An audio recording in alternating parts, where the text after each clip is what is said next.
த்ரிஷா ஒரு ட்வீட் போட்டிருந்தாங்க. என்ன அப்படின்னா, எல்லாம் காதல் இல்லை, ஆனால் காதல் இல்லாவிடில் எதற்கும் அர்த்தம் இல்லை அப்படின்னு சொல்லி சொல்றாங்க. யாருக்காக போட்டாங்க, எதுக்காக போட்டாங்க?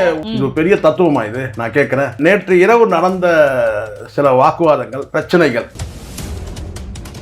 கூட்டத்தை ரத்து பண்ணிட்டாரு. ரத்து பண்ணது எதுக்காகன்னு கேட்டா, அந்த 1 மணி நேரத்தில் வர முடியும், அதெல்லாம் கிடையாது. 1 மணி நேரத்தில் தாராளமாக வந்துட முடியும். அப்போ அந்த இடத்துல இது ஏன் இருக்குன்னா, அவர் மூடு இல்லை, பிரச்சாரத்துக்கு போறதுலேயே மூடு இல்லை அவருக்கு.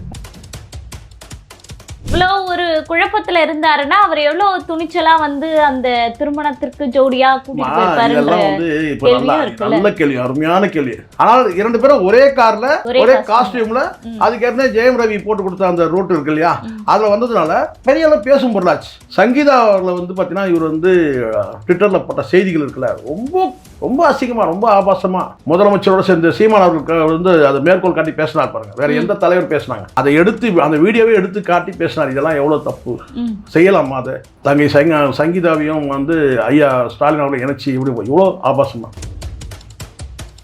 விஜயை உண்மையாக நேசிக்கக்கூடிய, உண்மையாக நான் நல்லா புரிஞ்சிக்கணும், இந்த 26 வருஷமா லவ் பண்ற சொல்ற அந்த பொறுக்கிகள்லாம் கிடையாது. விஜயை உண்மையா அண்ணன்னு சொல்லி நேசிக்கக்கூடிய அத்தனை பேருமே சங்கீதா அவர்கள் பிரிஞ்சதை விரும்பல.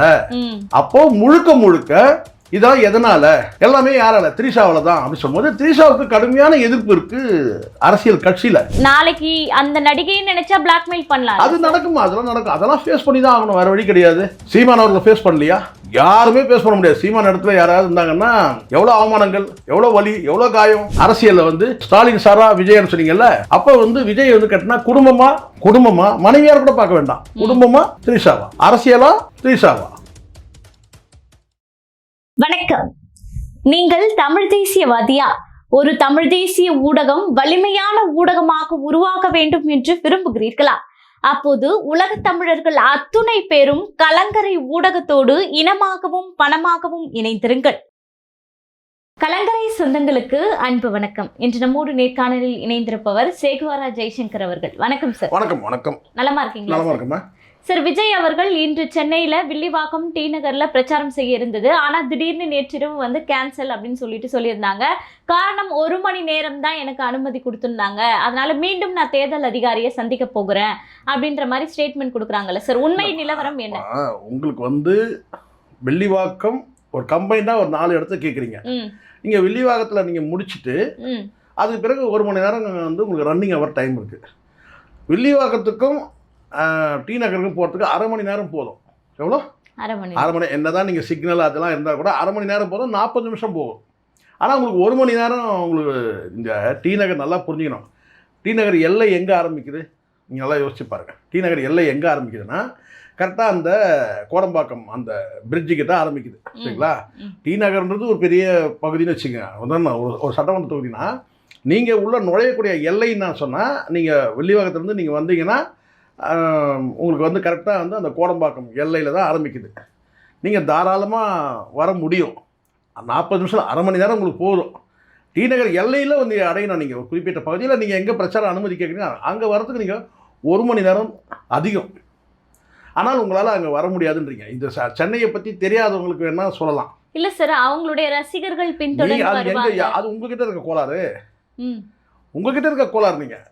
அது நீங்க தான் அதை ஒழுங்குபடுத்தினா. நீங்க விஜய் வர வேண்டாம் தானே சார் சொல்றாங்க, ஆனா ரசிகர்கள் கேட்குற மாதிரி விஜய் இங்க எப்படி இருந்தாலும் இப்போ இதுதான் நான் கொஞ்சம் டீப்பா சொன்னா உங்களுக்கு எல்லாருக்கும் கஷ்டமா இருக்கு, எல்லாருக்கும் கேட்கறவங்களுக்கு. நீங்க ஒரு நடிகராக இருந்து நீங்கள் பண்படுத்தலை அவங்கள பார்த்தீங்கன்னா, ஒரு தலைவராகி நீங்கள் பண்படுத்தலை. நீங்கள் நடிகராகவே நீங்களே இன்னும் நடிகர் மென்டாலிட்டியில் இருக்கிறீங்கன்னு நான் சொல்கிறேன். நீங்கள் ஏன் உங்களை அரிய ஒரு மனிதராக நீங்கள் காட்டிக்கிறீங்க மக்கள் மத்தியில்? எனக்கு புரியல. உங்களை ஒரு அரிய மனிதராக நீங்கள் காட்டுறீங்க, அதாவது காண கிடைக்காதவர் அப்படின்னு சொல்லிட்டு நீங்களே ஒரு கல்ட்டு, ஒரு கேட்டால் ஒரு ரொம்ப அரிய மனிதருங்க இவருக்கு எல்லாம் 4 கை இருக்குங்க, 4 கண் இருக்குங்க, 4 வாய் இருக்குது, 4 மூக்கு இருக்குது, 4 தலை இருக்குங்க அப்படின்னு நீங்கள் உங்களை ஒரு அரிய மனிதராக காட்டும் போது கேட்டால் ஓடி பார்க்குறான். எக்ஸாம்பிள் ஒன்று சொல்கிறேன் பாருங்க. இங்கே விஜய் என்ற மனிதர் யார்? அவர் ஒரு நடிகர். அதை தாண்டி என்ன, இன்றைக்கி அரசியல் கட்சி தலைவர்.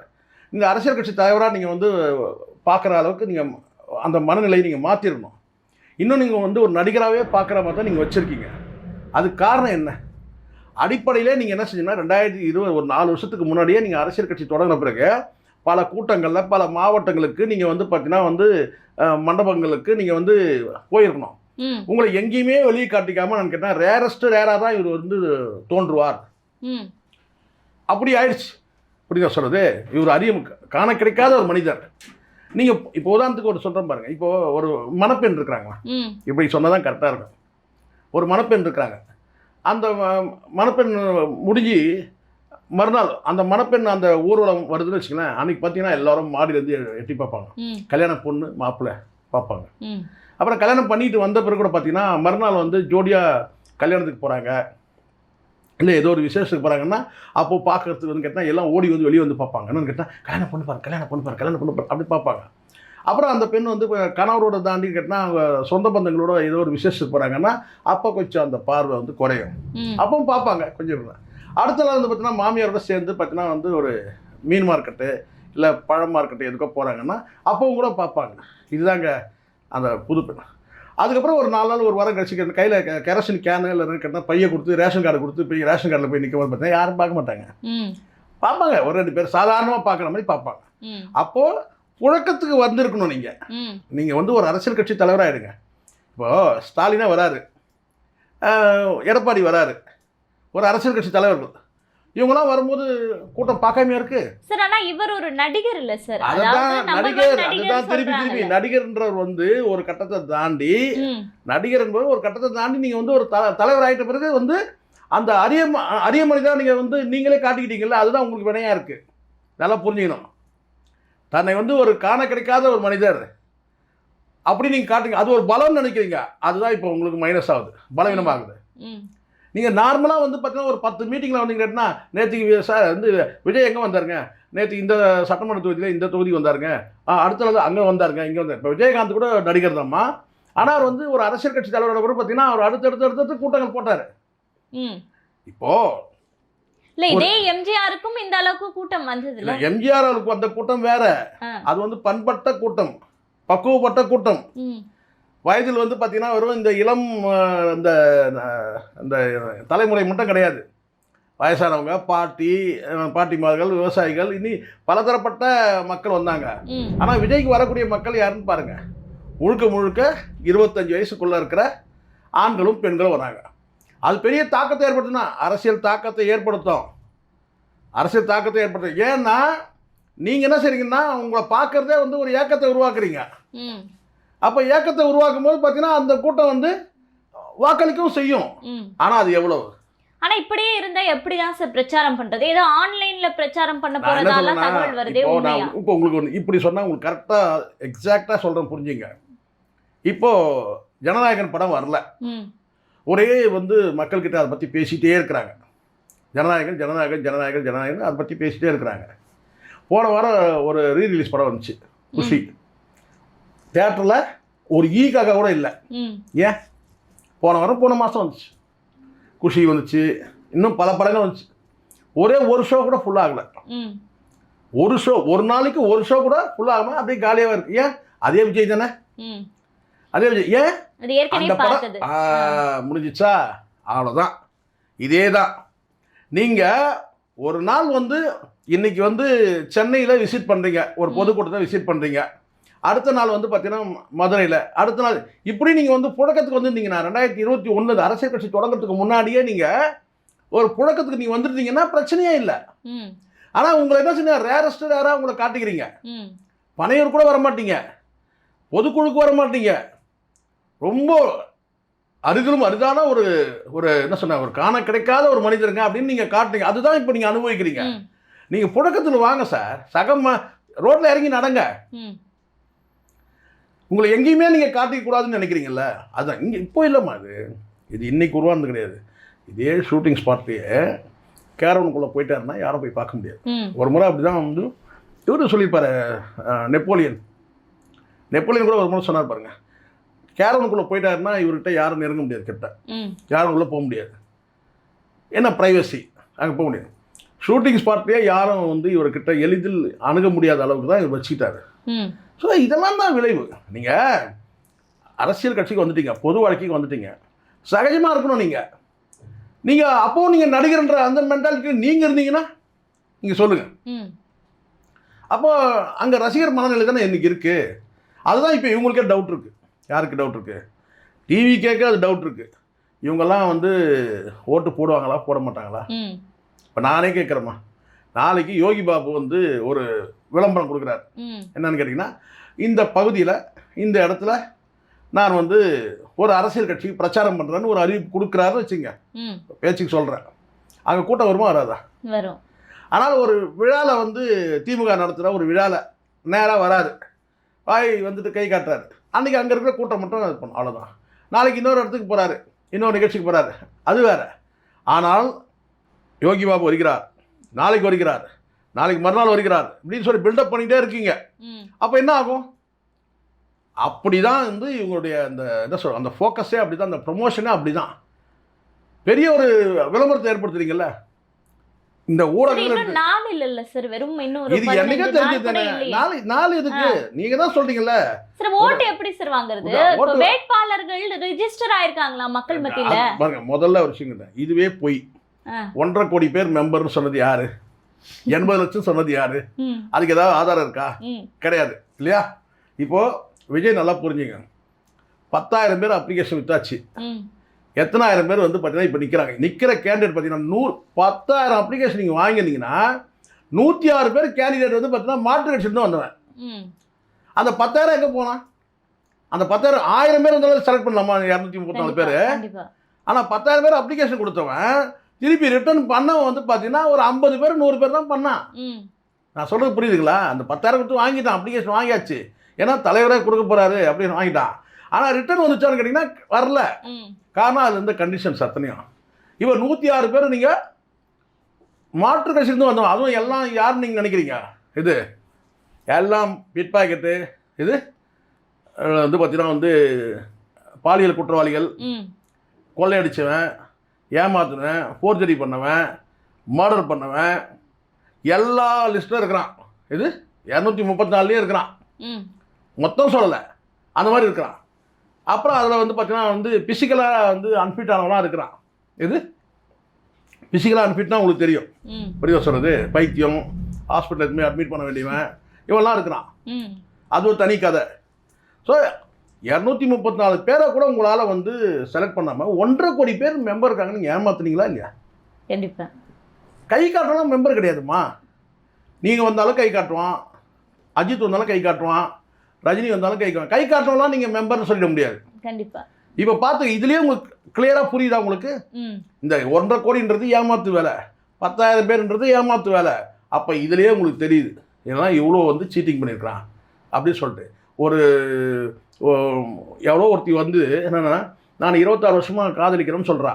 13 வருஷம் 26 வருஷமா நீங்கள் கவனிக்கல சரியா? அதெல்லாம் வேறு கேட்டகரிஸ் இருக்கும். ஃபோக்கஸ் பண்ணது சொல்லுது, நான் 26 வருஷமாக நான் வந்து விஜயை லவ் பண்ணுறேன், அது அவங்க அப்பாவுக்கு கூட தெரியும். இதுங்கெல்லாம் யாரும் நீங்கள் நினைக்கிறீங்க? இதெல்லாம் இவங்களே ஏற்பாடு பண்ண கூட்டம், இவங்களே பேச வைக்கிறது. அதெல்லாம் இதனால என்ன லாபம்? என்ன லாபம்னா இவங்க பெரிய ஒரு இல்லைன்னா மறுப்பு தெரிவிச்சுப்பாங்கல்ல, இந்த மாதிரிலாம் பேசாதீங்க, யாரும் கண்ணிய குறைவாக பேசாதீங்க சொல்லணும்ல. அப்போது நீங்களே ஏற்பாடு பண்ண கூட்டங்கள் இதெல்லாம், புரியுதா சொல்கிறது? அதனால் இந்த 1 மணி நேரம், இப்போ நான் கேட்குறேன், 1 மணி நேரம் உங்களால் போக முடியல டி நகருக்கு, டி நகரை கேன்சல் பண்ணுங்க. ஆமாம், ஒரு இடம் பண்ணியிருக்கலாம். எதுக்காக மொத்தம் கேன்சல் ஆச்சு சொல்லுங்கள்? ஆமாம், ஒரு இடம் பண்ணியிருக்கலாம். ஒரு இடம் மட்டும் பண்ணுங்க.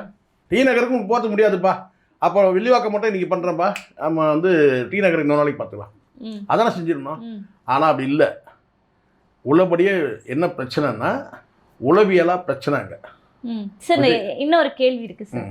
நேற்று ஒரு ட்விட் ஒன்று போட்டிருந்தாங்க, அதை தான் சொல்ல வந்தேன், நீங்களும் கேட்டீங்க, கேளுங்க. த்ரிஷா ஒரு ட்விட் போட்டிருந்தாங்க. என்ன அப்படின்னா, எல்லாம் காதல் இல்லை, ஆனால் காதல் இல்லாவிடில் எதற்கும் அர்த்தம் இல்லை அப்படின்னு சொல்லி சொல்றாங்க. யாருக்காக போட்டாங்க, எதுக்காக போட்டாங்க? உலக என்ன சொன்னா, உலக மகா தத்துவம் இது. இது பெரிய தத்துவமா இது? நான் கேட்கிறேன். எல்லாம் காதல் இல்லை, எது எல்லாம் காதல் இல்லை, காதல் இல்லாவிடில் எதுக்குமே அர்த்தம் இல்லை. ரைட், அப்படி கூட வச்சுப்போம். இப்போ அவங்க சொல்றது, இப்போ என்ன பிரச்சனை விஜய்க்கு, இந்த நேற்று இரவு நடந்த சில வாக்குவாதங்கள், பிரச்சனைகள் விஜய்க்கு மேபி த்ரிஷாவோட இருக்கலாம், லாம் போட்டா பிரச்சனை இல்லை, இது இருக்கலாம். அப்போ இந்த ட்விட் எதுக்காகன்னா, விஜய் வந்து கூட்டத்தை ரத்து பண்ணிட்டாரு, ரத்து பண்ணது எதுக்காகன்னு கேட்டினா அந்த 1 மணி நேரத்தில் வர முடியும், அதெல்லாம் கிடையாது. 1 மணி நேரத்தில் தாராளமாக வந்துட முடியும். வில்லிவாக்கத்துலேருந்து கிளம்புனா நீங்கள் தாராளமாக 1 மணி நேரத்தில் வந்து கோடம்பாக்கம் அந்த பிரிட்ஜுக்கிட்ட ரீச் பண்ணிட முடியும். சரிங்களா? அதெல்லாம் ஒன்றும் பிரச்சனை கிடையாது. அது வந்து பார்த்திங்கன்னா அப்படியே வழியை கிளியர் பண்ணி கொடுக்க வேண்டியது அது காவல்துறை பண்ண தான் போகிறாங்க.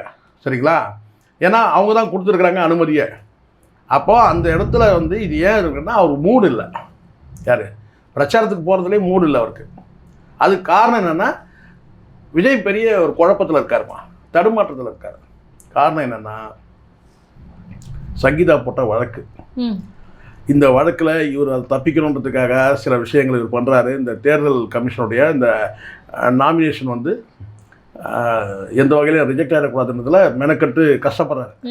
ஒருவேளை வந்து இவர் சொன்னது இந்த தகவலாம் சொல்லியிருக்காரு பார்த்தீங்களா, இந்த வயசு ஒன்று கூட இருக்குது, ஒன்று குறைவாக இருக்குது, அப்புறம் இந்த சொத்துக்கள் கொடுத்ததெல்லாம் வந்து சங்கீதா நினச்சாங்கன்னா இவரை டிஸ்குவாலிஃபை பண்ண முடியும். ஈவன் இவர் வந்து எம்எல்ஏவை ஜெயிச்சா கூட அவங்களால டிஸ்குவாலிஃபை பண்ண முடியும். இதுதான் விஷயம். சங்கீதா நினச்சாங்கன்னா எப்படி சார்? காரணம் என்னென்னா இவர் சொல்லக்கூடிய நிறைய பொய்கள் இருக்குது, குடும்ப ரகசியங்கள் நிறைய இருக்குது. அது எல்லாம் யாருக்கு தெரியும்? இல்லை, இது பர்சனல் லைஃப்பில் தான். பர்சனல் லைஃப் தான். இவர் காட்டின சொத்துக்கள் எல்லாமே இவ்வளோதான் நீங்கள் நினைக்கிறீங்களா? நீங்களே சொல்லுங்கள். உச்சத்தை விட்டு வந்தேன்னு சொன்னீங்கல்ல, அந்த உச்சம்ன்றது எவ்வளோ, அதுக்கு எவ்வளோ சம்பளம், நீங்கள் மொத்தம் காட்டுறது எவ்வளோ, உங்களுக்கு எவ்வளோ வந்து பார்த்தீங்கன்னா வந்து உங்கள் ஆளுங்களே வந்து ஒரு வந்து 150 கோடி 200 கோடி சம்பளம் சொல்லியிருக்காங்க. அப்போ எவ்வளோ வந்து பணம் சம்பாத்தியம் உங்ககிட்ட இருக்குது, எவ்வளோ சொத்துக்கள் இருக்குது, நீங்கள் அதை எங்கெல்லாம் மறைச்சி வச்சுருக்கீங்க, இது எல்லாமே யாருக்கு தெரியும்? குடும்பத்துக்கு தெரியும். கண்டிப்பாக. எந்த குடும்பத்துக்கு தெரியும்? சங்கீதா அவங்களுக்கு தெரியும். சங்கீதா குடும்பத்துக்கு தெரியும். விஜய் குடும்பம்னாலே கிட்டத்தட்ட அது அம்மா அப்பாவுக்கு தெரியும், மனைவிக்கு தெரியும் இல்லையா? அப்போ விஜயே வந்து பார்த்தீங்கன்னா ஒரு கட்டத்தில் எப்படி இருந்தாலும் நீங்கள் டிபெண்ட் பண்ணிக்கலாம். அப்படி வந்து இந்த இடத்துல நீங்கள் சேலஞ்ச் பண்ண முடியாதுல்ல சங்கீதாவை. சங்கீதாவோட நடவடிக்கை நீங்கள் சேலஞ்செலாம் பண்ண. சங்கீதா நினச்சாங்கன்னா அதை நான் சொல்கிறேன், அழுத்தமாக நான் பதிவு பண்ணுறேன். சங்கீதா நினச்சாங்கன்னா விஜயை என்றைக்கு வேணாலும் டிஸ்குவாலிஃபை பண்ணலாம், என்றைக்கு வேணாலும் பண்ணலாம். இன்றைக்கி நீங்கள் நாமினேஷன் ஃபைல் பண்ணி நீங்கள் எம்எல்ஏ கூட ஆயிடுங்க. எம்எல்ஏ நீங்கள் ஜெயிச்சுதான் செல்லாதுன்ற அளவுக்கு கொண்டு போக முடியும். சங்கீதா நினச்சாங்கன்னா பண்ண முடியும். அதனால் விஜய்க்கு வந்து பெரிய குழப்பம். இது தேவையில்லாமல் இதே குடும்பத்தோட ஐக்கியம் வந்தால் விஜயகாந்த் நீங்கள் இப்போ இவங்க அதாவது சொத்து பிரச்சனை அது இல்லாமல் இவங்க நினைச்சா டிஸ்குவாலிஃபைட் பண்ண முடியும் அப்படின்ற மாதிரி ஒரு முடிவில் சங்கீதா இருக்காங்கன்னா இவங்க ஏன் திடீர்னு நான் இரவு நேரத்தில் ஒரு ட்விட் ஒரு வேலை இப்படி சொல்லிடலாம். நீங்கள் இதெல்லாம் யூகிச்சுக்க வேண்டியது தான். ஒரு வேளை வந்து விஜய் வந்து தாயகம் திரும்பலாம். தாயகம்னா என்ன? மனைவியோடு திரும்பிடலாம், தேவையில்லாமல் குடும்பத்தை இழக்க வேண்டாம். ஒரு பக்கம் நீங்கள் குடும்பத்தையும் இழந்து அரசியல் வாழ்க்கையை நம்ம இதுக்கு இழக்கணும். இப்போ விஜய்க்கு அப்படி தானே ஆயிடுச்சு. எப்படி இருந்தாலும் இந்த த்ரீஷாவோட இருக்கிற அந்த உறவை வந்து மக்கள் விரும்பலை. நல்லா புரிஞ்சுங்க. அவங்க ரசிகர்கள் வந்து தற்குறிகள்மா, மக்கள் விரும்பலை. இப்போ விஜய்க்கு வந்து ரசிகர்கள் வந்து சுருங்கிருச்சு. விஜயோட வட்டம் நல்லா புரிஞ்சுங்க. விஜயோட வட்டம் சுருங்கிருச்சு. விஜயோட வட்டம் வந்து கேட்டால் ஒரு குடும்பத்தோட வாக்குகள்ன்றது தாண்டி வெறும் இந்த ரசிகர்களுடைய வாக்குகள்ன்ற மாதிரி. அந்த ரசிகர்களே கூட பார்த்தீங்கன்னா தெளிவான ரசிகர்கள் வந்து வாக்களிக்க மாட்டான். ஒரு தற்குறி கும்பல் மட்டும் விஜய் எப்படி இருந்தாலும் பரவாயில்ல சரி ஒரு வட்டம் இருக்குது பார்த்தீங்களா, அந்த வட்டமாக சுருங்கிருச்சு. அப்போ விஜயோடைய அரசியல் எதிர்காலமே வந்து த்ரிஷாவால் வந்து பாதிக்கப்படுது. அப்போ இந்த இடத்துல விஜய் வந்து எது தேவைன்ற முடிவு பண்ணுற இடத்துக்கு வந்துட்டார். இப்போ த்ரிஷாவா சொல்லுவாங்களே இந்த வெட்டு கிளியா வெட்டு புலியான்னு சொன்னாங்கல்ல, இன்னொரு வந்து அவரே ஒரு டைலாக் விடுறாருல, ஸ்டாலின் சாரா விஜயான்னு சொல்கிறாருல. இப்போ அது பிரச்சனை அங்கே இல்லை, உள்ள இதெல்லாம் வெளியில். நமக்கு என்னன்னு கேட்டிங்கன்னா விஜயா ஸ்டாலின் சாரா அப்படின்னு நமக்கு இல்லை. அங்கே உள்ளுக்குள்ளே என்ன நடக்குது கேட்டிங்கன்னா த்ரிஷாவா சங்கீதாவா அப்படி ஒரு பிரச்சனை அங்கே ஓடிட்டு இருக்கு. இப்படி இவ்வளோ ஒரு குழப்பத்தில் இருந்தாருன்னா அவர் எவ்வளோ துணிச்சலா வந்து அந்த திருமணத்திற்கு ஜோடியா இதெல்லாம் வந்து இப்போ நல்ல கேள்வி, அருமையான கேள்வி. உள்ளபடியே உங்களை நான் பாராட்டுறேன். இந்த கேள்வி ரொம்ப நல்ல கேள்வி. எமோஷனலாக வந்து சில முடிவுகள் எடுக்கும்போது அது பின்னாடி வந்து பார்த்தீங்கன்னா இது நம்ம எவ்வளோ பெரிய தப்பு செஞ்சோம், அதுதான் விஜய் யாருன்றத உணர வச்சிருக்கு. அந்த சம்பவம் அந்த ஜோடியா போனது தான் விஜய் வந்து பார்த்தீங்கன்னா வந்து ஒரு தப்பு கணக்கில் இருந்துட்டாரு. நாம் எது செய்தாலும் இங்கே இருக்கிற கூட்டம் வந்து ரசிக்கும், இங்கே இருக்கிற கூட்டம் நம்ம ஏற்றுக்கணும்னு சொல்லிட்டு விஜய் வந்து அதால பாதாளத்தில் வந்து போனதே வந்து அந்த சம்பவம் தான். இந்த பரமபதத்தில் பாம்பு இருக்குது, சின்ன சின்ன ஏணியில் கஷ்டப்பட்டு ஏறி போய் கடைசியாக போய் ஜெயிக்கிற இடத்துல வரும்போது பார்த்தீங்கன்னா பெரிய பாம்பு இருக்கும், அது கீழே இறக்கி விட்டுரும் நம்மளை. பார்த்துருக்கா? பரமபதம் தெரியுமா? பரமபதம் தெரியுமா? பரமபதத்தில் பார்த்தீங்கன்னா சின்ன சின்ன ஏணியில் வந்து அப்படியே மேலே மேலே ஏறி போய் அங்கே போய் பெரிய பாம்பில் வந்து கீழே ஆரம்பித்த இடத்துல வந்தோம். விஜய் கிட்டத்தட்ட அப்படி தான். அன்னைக்கு டேட்டுக்கு அவர் பண்ணது வந்து மனைவிக்கு சவால் கொடுக்கறதுக்கு, நீ என்னடி ஆதாரத்தை வெளியிட சொல்கிறது பார்க்குறியா, நான் ஜோடியாக வரேன், கிளம்பு திரிஷா கிளம்பு அப்படின்னு சொல்லி ட்ரெஸ் காஸ்டியூம்லாம் வந்து ஒரு நாள் ரெடி ஆச்சு. ஒரே நாளில் ரெடி பண்ணி அடுத்த நாள் இவங்க வந்து கிளம்பி போகிறாங்க. எங்கன்னா கல்யாணத்துக்கு போகிறாங்க. இது அன்னைக்கு வந்து மிகப்பெரிய உள்ள அரசியல் வட்டாரத்தில் விஜய் மீதான அந்த பிம்பம் வந்து சுக்குநூறாக உடஞ்சி கீழே விழுது. அப்புறம் தான் உணர்றாரு, இது நம்ம பெரிய தப்பு பண்ணிட்டோம் அப்படின்னு சொல்லிட்டு. ஏன்னா அந்தளவுக்கு எதிர்ப்பு. இதுக்கு முன்னாடி அவர் என்ன சார், நம்ம தனி விமானத்தில் போனோம், அது வெளியாச்சு, அதனால் என்ன ஆயிடுச்சு, அதெல்லாம் என்ன ஆயிடுச்சு, இப்போ நம்ம கல்யாணத்துக்கு போவோம். இதே கல்யாணத்துக்கு விஜய் தனியாகவும் அவங்களும் இன்னொரு தனியாக ஒரு காரில் வந்திருந்தாங்கன்னா கூட ஒரு நடிகையாக வந்து கலந்துக்கிட்டாங்கன்னு சொல்லலாம். ஆனால் 2 பேரும் ஒரே காரில் ஒரே காஸ்டியூமில், அதுக்கு ஏற்கனவே ஜெயம் ரவி போட்டு கொடுத்த அந்த ரூட் இருக்கு இல்லையா, அதில் வந்ததுனால மிக பெரிய அளவு பேசும் பொருளாச்சு. அதை கடந்து கேட்டிங்கன்னா வந்து சங்கீதா அவர்களை வந்து பார்த்தீங்கன்னா இவர் வந்து ட்விட்டரில் போட்ட செய்திகள் இருக்குல்ல, ரொம்ப கொச்சையாக, ரொம்ப அசிங்கமாக, ரொம்ப ஆபாசமாக முதலமைச்சரோட சேர்ந்து சீமான் அவர்களுக்கு வந்து அதை மேற்கோள் காட்டி பேசினார் பாருங்க. வேற எந்த தலைவர் பேசினாங்க? கண்டிப்பாக யாருமே பேசவே இல்லை. சீமான் அவர்கள் அதை எடுத்து அந்த வீடியோவே எடுத்து காட்டி பேசினார். இதெல்லாம் எவ்வளோ தப்பு, செய்யலாமா அதை? தங்கை சங்கீதாவையும் வந்து ஐயா ஸ்டாலின் அவர்களை இணைச்சி இப்படி இவ்வளோ ஆபாசமா, இதுக்கெல்லாம் தாங்கிறதுக்கு பெரிய மனசு வேணும்ல. கண்டிப்பாக. அப்போது இதெல்லாம் வந்து உணர்ச்சி வசப்பட்டு ஒரு வேகத்தில் விஜய் செய்த நடவடிக்கைகள். விஜய் நினச்சிருந்தா அதை கண்டிக்கலாம். ஆனால் அதுக்கப்புறம் நீங்கள் மகளிர் கூட்டத்தை வந்து ஒர்த்துலன்னு பேசுறீங்களா, அது மிகப்பெரிய பேர். அப்போது அடுத்தடுத்து சங்கீதாவுக்கு எதிராக இவர் பேசக்கூடிய அத்தனையுமே வந்து பார்த்தீங்கன்னா வந்து மிகப்பெரிய அளவில் பேசும் பொருள் ஆகுது. ஆதரவு திரும்புது. அப்படியே பல குடும்பங்களை இன்னைக்கு வந்து அண்ணனுக்கு ஓட்டு கிடையாது, அன்னைக்கு தான் ஓட்டுன்றாங்க. அன்னினா நீங்கள் எதோ திரிஷா நினச்சிடாதீங்க, அன்னினா சங்கீதாவுக்கு மிகப்பெரிய ஆதரவு பெருகுது. சங்கீதா அப்போ கட்சி தொடங்க போறாங்களா சார்? அன்னைக்கு தான் ஓட்டு அப்படின்னு வந்து சொல்றது. அது அன்னைக்கு எப்படின்னா ஓட்டுனா என்னன்னா ஆதரவு. நாங்க அன்னைக்கு சப்போர்ட் பண்றோம், அண்ணன் செய்யறது தப்பு. ஏன்னா விஜயை உண்மையாக நேசிக்கக்கூடிய, உண்மையாக நான் நல்லா புரிஞ்சுக்கணும், இந்த 26 வருஷமா லவ் பண்ற சொல்ற அந்த பொறுக்கிகள்லாம் கிடையாது. விஜயை உண்மையா அண்ணன்னு சொல்லி நேசிக்கக்கூடிய அத்தனை பேருமே வந்து சங்கீதா அவர்கள் பிரிஞ்சதை வந்து விரும்பல சொன்னார் இல்லையா. வீட்டில் வந்து ஒரு விஜய்னு சொன்னாங்க இல்லையா, அந்த விஜய்லாம் விரும்பலை. அப்போது முழுக்க இதெல்லாம் எதனால், எல்லாமே யாரால, திரிஷாவில் தான் அப்படி சொல்லும்போது திரிஷாவுக்கு கடுமையான எதிர்ப்பு இருக்குது அரசியல் கட்சியில். எல்லாத்துக்கும் காரணமே திரிஷா தான் காரணம். இப்போ ஆனால் அவ்வளோ எளிமையாக விட்டுருவாங்களா சார் திரிஷா விஜய் அவர்களை? அது தெரியல. அதுதான் இப்போ நீங்கள் கேட்டீங்கல்ல, அதுதான் எங்கள் பிரச்சனை ஓடிட்டு இருக்கு. எங்கள் பிரச்சனை ஓடிட்டு இருக்கு அடுத்த. ஆமா, ஏன்னா அவங்க ஒரு கற்பனை உலகத்தில் இருக்கிறாங்க. என்னன்னு கேட்டிங்கன்னா, நம்ம அடுத்த கட்டமாக வந்து செட்டில் ஆகிடலான்ற ஒரு கற்பனை உலகத்தில் இருக்கலாம். ஏன் வந்து பல பேர் பேசுகிறாங்கல்ல, இது பெருமையாக கூட இருக்கலாம். அவங்களும் இது வரைக்கும் இப்போ நல்லா புரிஞ்சுக்கணும், அவங்களும் மறுப்பு தெரிவிக்கவே இல்லையே. எவ்வளோ விஷயங்கள் பேசப்படுது, அவங்க வந்து ஒரு வார்த்தை சொல்லிட்டு போயிடலாமே. எனக்கு விஜய் அவர்களுக்கும் நல்ல நட்பு இருக்குது, அவ்வளோதான். அது யாரும் தப்பாக பேசாதீங்க, முடிஞ்சிச்சு. ஆனால் அவங்க எதுவும் பேசலையே. இன்னைக்கு எதுவும் பேசவே இல்லையே. இல்லை, பத்திரிகையாளர்கள் கேட்டப்போ கூட அதை அப்போ வந்து இதுதான் அங்கே ஒரு கமா போட்டுக்கிட்டே இருக்கும்போது அது வருது. அது விஜய் என்ன நினைக்கிறாருன்னா, ஒரு ஃபுல் ஸ்டாப் வச்சிடலாம். ஏன்னா நம்ம வந்து ஒரு அரசியல் கட்சி தலைவராக மாறுறோம், இதனால் வந்து பார்த்தீங்கன்னா இழப்பு வந்து பெரிய அளவு. ஒரு பக்கம் வந்து சினிமாவில் வந்து பொறுத்த இது வரைக்கும் இனி மார்க்கெட் கிடையாதுமா. விஜய் பொறுத்த வரைக்கும் மார்க்கெட் கிடையாது. ஏன்னா அந்த இடத்த ஃபில் பண்ணுறதுக்கு பல பேர் வந்துட்டாங்க. இன்றைக்கி லெஜண்ட் சரவணன் வந்துட்டார். ஏன்னா மிகப்பெரிய அளவில் வந்து ஒரு பிளாக் பஸ்டர் படமாக வந்து லீடர் அமைஞ்சிருச்சு. இப்போது எல்லாருமே பேச ஆரம்பிச்சிட்டாங்கன்னு கேட்டால் வந்து விஜயோட அடுத்து யார், சிவகார்த்திகேயனா, லெஜண்ட் சரவணனா, இப்படி பல வந்து பேச்சுகள் வருதும் போது விஜய் பொறுத்த வரைக்கும் அந்த இடத்த இழந்துட்டார், முடிஞ்சிச்சு. அடுத்த கட்டம் தாண்டி இப்போ ரஜினி இடத்த யாருன்ற அளவுக்கு மூவ் பண்ணுறாங்க. கடும் போட்டி நிலவுது சினிமாவில். இப்போ சூர்யாவுக்கு அடுத்தடுத்து படங்கள் ஓடலை. கார்த்திக்கு வந்து பார்த்தீங்கன்னா அடுத்த படம் வந்தால் தான் சொல்ல முடியாது. சர்தார் 2 வந்தால் என்ன ஆகணும், விஜய்க்கு வந்து சூர்யாவுக்கும் அதுதான் நிலைமை. அடுத்தடுத்து இப்போ எல்லாருமே படம் வந்து சரியாக போகாமல் இருக்கிறாங்க. அப்படி இருக்கும்போது இப்போது விஜய் இடம் கடந்து ரஜினி இடத்த வந்து யார் ஃபில் பண்ணுவாங்கன்ற போட்டிகள்லாம் நிலவும் போது விஜய் வந்து மீண்டும் வந்து சினிமாவில் வந்து நின்று நிற்கிறதுலாம் சாதாரண விஷயம் கிடையாது. அது அவர் பெரிய கடும் போட்டியை சந்திக்கணும். யாரோட போட்டியை சந்திக்கணும்னா ரஜினியோட இல்லை, சிவகார்த்திகேயனோட லெஜண்ட் சாரனோட போட்டியை சந்திக்கணும் வந்து விஜய். ஸோ இனி கஷ்டம். அதனால் நான் என்ன சொல்ல வரேன்னா, விஜய்க்கு வந்து என்ன நினைக்கிறேன், இப்போ நம்ம அரசியல் பயணம் வந்துட்டோம். சும்மா இதில் ஒரு காலம் அதில் ஒரு காலம் நம்ம உச்சத்தை விட்டுட்டு வரணும் வர சொல்லிட்டோம், பல முறை சொல்லிட்டோம். மறுபடியும் அந்த உச்சத்துக்கிட்ட நம்ம போக முடியாது. உச்சமும் கிடையாது. உச்சத்தை விட்டுட்டு வந்துட்டீங்க, இது அந்த இடத்த வேற ஒருத்தர் பிடிச்சிருவாங்க.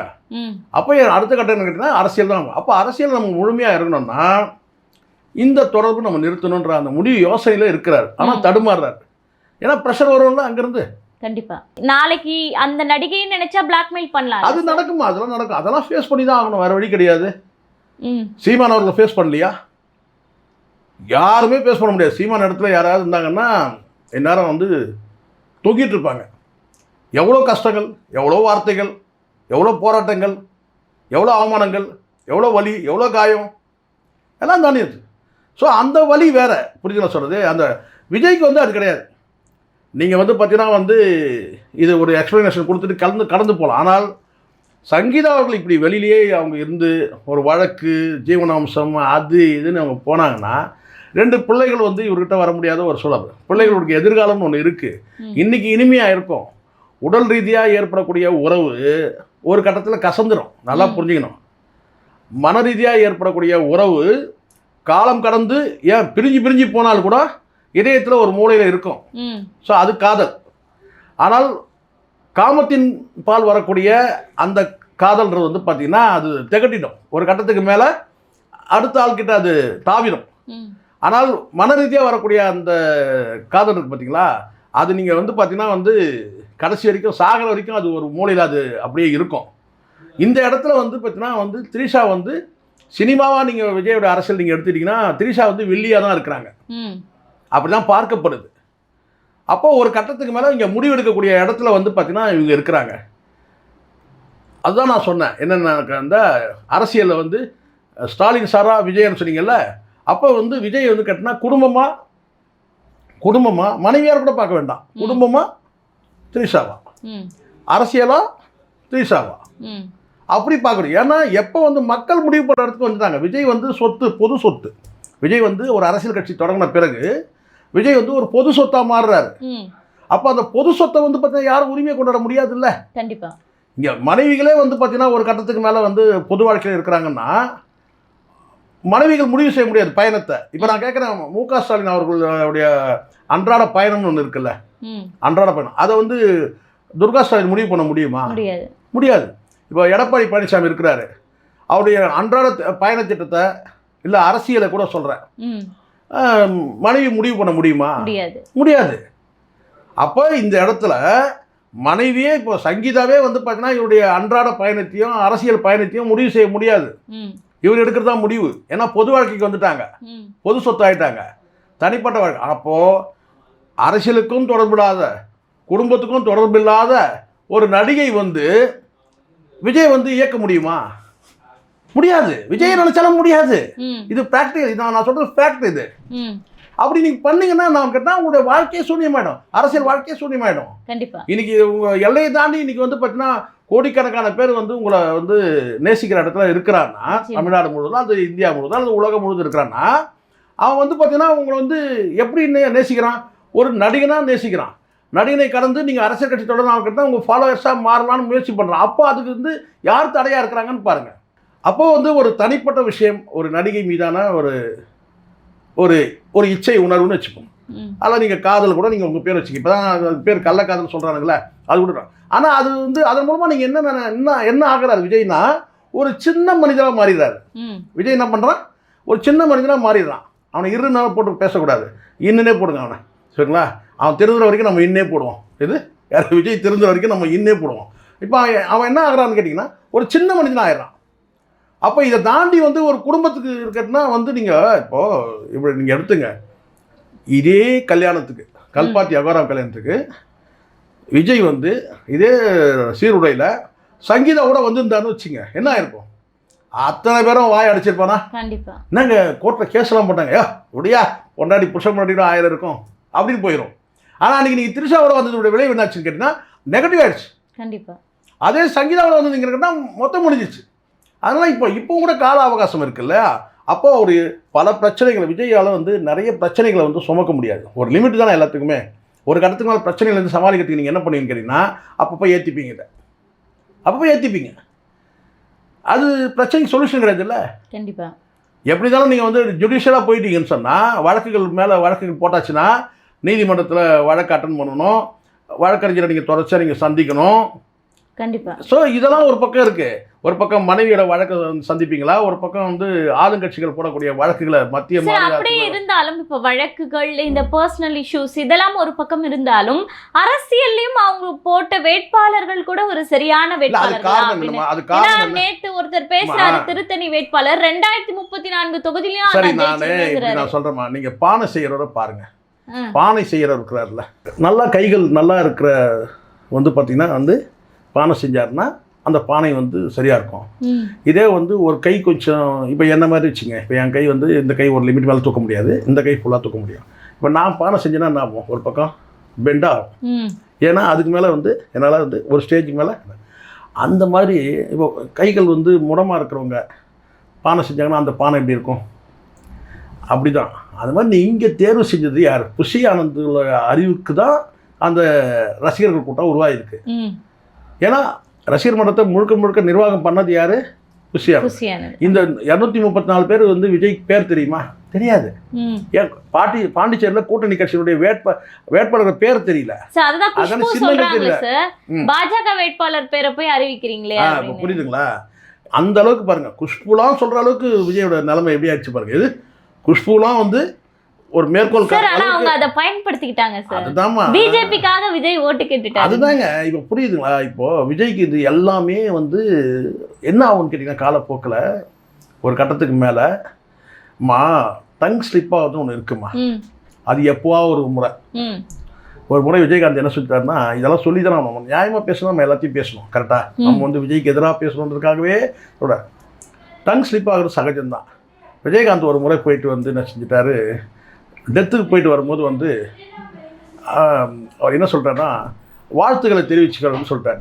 எது இரங்கல் தெரிவிக்கிறேன்னு சொல்கிறதுக்கு என்ன செஞ்சார், அவருக்கு வந்து இறந்து போனவருக்கு வந்து வாழ்த்துக்களை தெரிவிக்கிறேன்னு சொல்லிட்டார். ஒரு முறை பேசினார், சொல்லிட்டார். இது ஒரு முறை. ஆனால் அநேக முறை அந்த மாதிரி இருக்குன்னா கிடையாது. ஆனால் விஜய் இது வந்து பெரும்பாலும் பிழையாகுது. அது காரணம் என்னென்னா அனுபவமின்மைன்னு ஒன்று இருக்க தான் செய்யுது, நான் இல்லை சொல்ல. அப்போ அந்த அனுபவம் பெறுவதற்கு என்ன செய்யறது, அனுபவம் பெறுவதற்கு அப்போது வந்து நீண்ட பயணம் தேவை. நீங்கள் ஷார்ட் பீரியடில் வந்து ஒரு பார்ட் டைம் அரசியல் பண்ணிங்கன்னா அப்படி தான் ஆகும். அப்போ முழு நேரம் அரசியலை பற்றி யோசிக்கணும், அதை பற்றி. ஆனால் விஜயோட இன்றைக்கி உள்ள பலவீனம் வந்து நான் கேட்டிங்கன்னா, அவர் கணவன் அதாவது மனைவி விட்டு பிரிஞ்சிருக்கிறதுக்கு காரணம் ப்ரைவசி. ப்ரைவசி விரும்புகிறாரு. அந்த ப்ரைவசியை வந்து ஒரு கட்டத்துக்கு மேலே ஒரு மனிதன், நான் ஒன்று இப்போது உதாரணம் சொல்கிறேன்னா, ஒரு மனிதனுக்கு ப்ரைவசி தேவை. முழுக்க ப்ரைவசியை வந்து அவன் வந்து விரும்ப ஆரம்பிச்சிட்டான்னு வச்சுக்கோங்களேன். இது தத்துவம் சொல்கிறேன் நினைக்காதீங்க, அனுபவ பாடங்களை சொல்கிறேன். நான் பார்த்ததை தான் நான் சொல்கிறேன், நான் கேட்டதை தான் நான் சொல்கிறேன். ஒரு கட்டத்துக்கு மேலே நீங்கள் வந்து தனிமை, அந்த ப்ரைவசியை நீங்கள் வந்து விரும்ப ஆரம்பிச்சிட்டிங்கன்னா ஒரு கட்டத்தில் நீங்கள் அடிக்ட் ஆகிடுவீங்க. எப்போவுமே உங்களுக்கு தனியாக இருக்கிறதே பிடிக்கும். அதுவும் கூடவே ஒரு கெட்ட பழக்கமும் சேர்ந்துருச்சுன்னா என்னன்னு கேட்டிங்கன்னா, நமக்கு வந்து அதை விட்டு விலகி இருப்பீங்க. அப்போது இங்கே குடும்பத்தோடு இருக்கும்போது அதை விட்டுட்டு விலகி இருக்கிறது கொஞ்சம் நல்லா இருக்குது அப்படின்னு சொன்னால் ஒரு 4 மணி நேரம் 5 மணி நேரம். இப்போ நீங்கள் ஷூட்டிங் போயிட்டு வந்துடுறீங்க, அதுக்கப்புறம் நீங்கள் வந்து ஒரு ஹோட்டல் ரூமுக்கு வந்துடுறீங்க, அங்கே நீங்கள் வந்து ஒரு போதையை எடுத்துகிட்டு படுக்கிறீங்கன்னா அது பிரச்சனை இல்லை. ஆனால் வாழ்க்கை முழுவதுமே வந்து ஷூட்டிங் இல்லாத ஒரு 15 நாள் நான் வீட்டில் இருக்கிறேன். வீட்லேயும் நான் வந்து பார்த்தீங்கன்னா எனக்கு தனிமை வேணும், நான் வந்து என்னை வந்து ஆக்சஸ் பண்ண முடியாது, அது மனைவி வந்துலாம் ஆக்சஸ் பண்ண முடியாது, அப்பா வந்துலாம் ஆக்சஸ் பண்ண முடியாது, அம்மா வந்துலாம் ஆக்சஸ் பண்ண முடியாது, எல்லாத்துக்குமே மீடியேட்டர்னா விஜய் செய்த மிகப்பெரிய பிழையே வந்து இதுதான். எல்லாத்துக்கும் மீடியேட்டர். சினிமாவுக்கு மீடியேட்டரா இந்த ஜெகதீஷ் நீப்பார், ரசிகர்களுக்கு மீடியேட்டரா இந்த புஷி ஆனந்த் நீப்பார், குடும்பத்தில் ஏதாவது மீடியேட்டரா புஷி ஆனந்த் நீ சொல்லு, அப்பா கிட்ட இதை சொல்லு, அம்மா கிட்ட இதை சொல்லு, எல்லாத்துக்கும் மீடியேட்டர் எல்லாத்துக்கும் மீடியேட்டர். எதுவுமே டைரக்டராக வந்து அம்மா கூட ஆக்சஸ் ஆக முடியாது, மனைவி கூட. என்ன வாழ்க்கை இதுதான் விஜய் செய்த மிகப்பெரிய பிழை. காரணம் என்ன, ரசிகர்கள் இப்போ விஜய்க்கு வந்து ஒரே ஒரு 4 ரசிகர் மன்ற தலைவர்கிட்ட விஜய் நேரடியாக பேசுனது கிடையாது. வயா புஷி ஆனந்த். கண்டிப்பாக நேரடியாக நீங்கள் வந்து மன்ற நிர்வாகிகிட்ட பேசணும். அப்படின்னா தான் அது வந்து இல்ல சக்ஸஸ்ஃபுல் சார், ஆகும். இப்ப வேட்பாளர்கள் கூட மக்களை போய் சந்திக்கிறது குறைவா இருக்கு. அதிமுக நாம் தமிழர் எல்லாரும் போறாங்க. காரணம் ஒரே ஒற்றை நபர் மட்டுமே நம்பி இருக்கிறாங்க. ம். ஒரே ஒரு நபர் மட்டும்தான். யாரு? விஜய். விஜயும் 234 தொகுதி போக போக முடியாது முடியாது. சார். காரணம் யாரு? நீங்க டிசைன் பண்ணது ஆரம்பத்துல இருந்தே. ம். நீங்க ஏன் 234 கரூர் நிகழ்வுக்கு பிறகு நீங்க வந்து மிகப்பெரிய ஒரு கூட்டத்தை போட்டு ம். நீங்க என்ன செய்யணும்? நீங்க வந்து ஒரு புழக்கத்துக்கு வந்திருக்கணும். ம். கரூர் நிகழ்வுக்கு பிறகு நீங்க வந்து பார்த்தீங்கன்னா உங்களை மறுபடியும் அதே ஒரு கல்ட்டாவே தானே காட்டிட்டு வந்தீங்க. நான் கேட்கறேன், இன்னைக்கு விஜய் போட்டிட்டா எங்க போட்டிடணும்? எல்லாருக்கும் ஊர்ல இருக்கிறோம்னா சவாலை கூப்பிடுறீங்கல்ல, கரூர்ல போட்டிட்டு இருக்கணும். நியாயமா விஜய் எங்க போட்டிடணும்? கரூர்ல. அது பலவீனம் தானே. கரூர் அந்த மக்கள் ஆதரவாக நான் இருப்பேங்க. எனக்காக வந்து தியாகம் பண்ண அந்த 43 பேருக்காக நான் வந்து நிற்கிறேங்க, களத்தில் நிற்கிறேங்க. அப்படி நின்று அந்த இடத்துல வெற்றி அடைஞ்சிருந்தீங்கன்னா கரூர் உங்களுக்கு கோட்டை. அதுவே பெரிய தப்பு தானே, பலவீனம் தானே. 2 தொகுதியில் நிற்கிறீங்க. அப்படிதான் கரூரில் நில்லுங்க, நின்று கூட தோத்து கூட போங்க, நின்று இருக்கணும் அங்கே. கண்டிப்பா. ஸோ 2 தொகுதி சேஃபாக தான் நிற்கிறீங்க. எதுக்காக? ஒன்று தோத்தாலும் ஒன்று ஜெயிக்கணும், அப்படி தானே. அதுவே பலவீனம் தானே. சீமான் நிற்கிறார்ல, மற்ற எல்லாரும் வந்து ஒரு தொகுதியான போட்டிடுறாங்க. அப்போ ஏன் நீங்கள் 2 தொகுதி? அதுவே ஒரு பலவீனம் உங்களுக்கு. அப்போ மற்ற சட்டமன்ற உறுப்பினர் தொகுதியில் நிற்கிற அத்தனை பேருக்குமே வந்து கேண்டிடேட்டுக்குமே வந்து பார்த்தீங்கன்னா தோல்வி பயத்தில் தான் இருக்கிறாங்க. அப்போ எவ்வளோ இப்போ கடைசியாக என்ன விஜயோட அரசியல் வந்து இந்த 2026 எப்படி இருக்குன்னு கேட்டிங்கன்னா, ஒரு வாக்குகளை பிரிக்கக்கூடிய ஒரு மனிதராக இருக்கிறாரு. வெற்றி யார் அப்படி சொன்னால் நீங்கள் வந்து ஒரு கருத்து கணிப்பு நடத்தி நீங்கள் போட்டுக்க வேண்டியது தான். 40 தொகுதி வரும், ஒருத்தன் அப்படி தான் போடுறான். என்னன்னு கேட்டிங்கன்னா, நாங்கள் கருத்து கணிப்பு பண்ணோம், 40 தொகுதிகளை வந்து நான் கேட்குறேன், எல்லாரும் கருத்து கணிப்பு பண்ணுறாங்கல்ல. ஏன்னா அங்கே உண்மை இல்லை. இப்போ எல்லா கருத்து கணிப்பும் நான் ஏற்றுக்கலாமா? நானும் சொல்கிறேன், கருத்து கணிப்புகள் வந்து இது இப்போ நடத்துறதுலாம் வந்து பார்த்தீங்கன்னா வேஸ்ட். அது யாருனது அடுத்தது பாண்டே ரெடி ஆகிட்டான். பாண்டே வந்து சென்னையை தாண்டது கிடையாது. எப்படி கருத்து கணிப்பு பண்ணுறாருன்னு கேட்டிங்கன்னா, அவர் வந்து சாம்பிள் எடுத்து தமிழ்நாடு முழுக்க சாம்பிள் எடுத்துட்டிங்களா? நான் ஒரு 4 மாவட்டத்தை பயணிக்கிறேன். ஒரு 10 நாளைக்கு ஒரு முறை ஏதோ ஒரு விஷயத்துக்கு நம்ம வந்து போகிறோம். ஒரு விசேஷத்துக்கு போகிறோம், ஒரு கல்யாணத்துக்கு போகிறோம், காதுகுத்துக்கு போகிறோம், டச் பண்ணுறோம். திருவள்ளூருக்கு போகிறோம், அரக்கோணம் போகிறோம்னா அரக்கோணம் வந்து வேலூர் ராணிப்பேட்டை டிஸ்ட்ரிக்கு. இந்த பக்கம் வந்து திருவள்ளூர் தாண்டி போகிறோம். இந்த சைடில் இருந்து பாண்டிச்சேரிக்கு போனால் கூட கடலூர் டச் பண்ணுறோம், இல்லை செங்கல்பட்டு டச் பண்ணுறோம். இப்படி ஏதோ ஒரு விசேஷத்துக்கு போனாலும் கூட நம்ம ஒரு 2-3 டிஸ்ட்ரிக்டை வந்து நம்ம கவர் பண்ணுறோம். அப்போ தெரியுது அங்கே உள்ள மக்கள், இவங்கெல்லாம் சென்னையை தாண்டது கிடையாது உள்ளபடியே. ஆனால் நானும் வந்து சாம்பிள் எடுத்தேன்னு சொல்லிட்டு கருத்து கணிப்பு நீ என்ன செய்ய போகிறன்றது எனக்கு தெரியும். கருத்து கணிப்பு எப்படி இருந்தாலும் நீங்கள் வந்து அதிமுக வந்து ஏன்னா இதே பாண்டே வந்து ஃபுல்லாக ஸ்வீப் பண்ணிடலாம். எது டிவிக்கேவும் ஏடிஎம்கே என்டி அலைன்ஸை சேர்ந்துச்சுனாக்கா ஃபுல்லாக ஸ்வீப் பண்ணிடலாம், 200 தொகுதி ஜெயிச்சிடலாம்னு சொல்லி பேசினால்தான். இப்போ ஒரு கருத்து கணிப்பு என்ன நடக்கும் போது நம்ம பார்க்க தான் போகிறோம். ஸோ இவங்கெல்லாம் சாம்பிள் எடுக்காமல் யூகத்தின் அடிப்படையில் கருத்து கணிப்பு வைக்கிறாங்க. அது செல்லுபடி ஆகாது. இப்போ என்ன கேளுங்க, நான் சொல்லுவேன். இப்போ திடீர் என்ன கேட்குறாங்கன்னு கேட்டால், சார் நாம் தமிழ் எப்படி சார்? நான் இப்போது சொல்கிறேன், 8% தாண்டி ஒரு 13, 14, 15% வரைக்கும் ரீச் ஆகிடும். சீமான் வெற்றி வாய்ப்பு வந்து வாய்ப்பு பெரிய அளவில் பிரகாசமாக இருக்குது. காரணம் என்னென்னா, எதை வச்சு சொல்கிறேன் அப்படின்னு சொன்னால், நாம் தமிழ் கேண்டிடேட் வேறு யாருனாலும் கூட வாய்ப்பு கம்மி. சீமான் அங்கே நிற்கிறதுனால அங்கே இருக்கிற அந்த வேட்பாளரை பார்க்கும்போது சீமான் தான் வந்து பெரிய வேட்பாளர், முக்கியமான வேட்பாளராக இருக்கிறாரு. ரெண்டாவது சசிகலா வந்து அங்கே முக்குளத்தூர் வாக்குகளை பிரிக்கும்போது ஏற்கனவே அமமுக வாங்கின 44,000 வாக்கு 2021 வாங்க வாக்குகள் வந்து பாதியாக ஸ்பிட் ஆகும்போது, ஏடிஎம்கே வாக்குகளும் சேர்ந்து ஸ்பிட் ஆகும்போது ஒரு 5 முனை போட்டின்னு பார்த்தீங்கன்னா சீமான் வந்து ஒரு 50,000 வாக்குகள் பெற்றால் கூட வெற்றிக்கு வந்து எட்டி பிடிக்க வாய்ப்பு இருக்குது. ஸோ அதனால் வந்து சீமான் வந்து வெற்றி அடைறதுக்கு வாய்ப்பு இருக்குது. ஆனால் அதே இடத்துல நாம் தமிழ் வேட்பாளர் போட்டிட்டால் கூட வெற்றி அடைய முடியாது. கணிசமான வாக்குகள் பெற முடியும், வெற்றி பெற டபுள் மடங்காக கூட வாக்கு 23,000ன்றது வந்து பார்த்தீங்கன்னா 40,000 வாக்குகள் கூட ஆயிடலாம். ஆனால் வெற்றி அடைய முடியுமானா, ஆனால் அதே சீமான் களத்தில் இருக்கும்போது பார்த்தீங்கன்னா அந்த பிரச்சாரம் சீமானுக்காக வந்து பார்த்தீங்கன்னா அங்கே வந்து தம்பிகள் வேலை செய்யக்கூடிய வந்து முனைப்பான பிரச்சாரம், இதன் மூலமாக வெற்றிக்கு நெருக்கத்தில் தான் இருக்கிறாரு. கண்டிப்பாக. நடப்பு கால அரசியல் குறித்து பல்வேறு தகவல்களை பகிர்ந்துக்கிட்டீங்க. தொடர்ந்து பேசுவோம். நன்றிமா.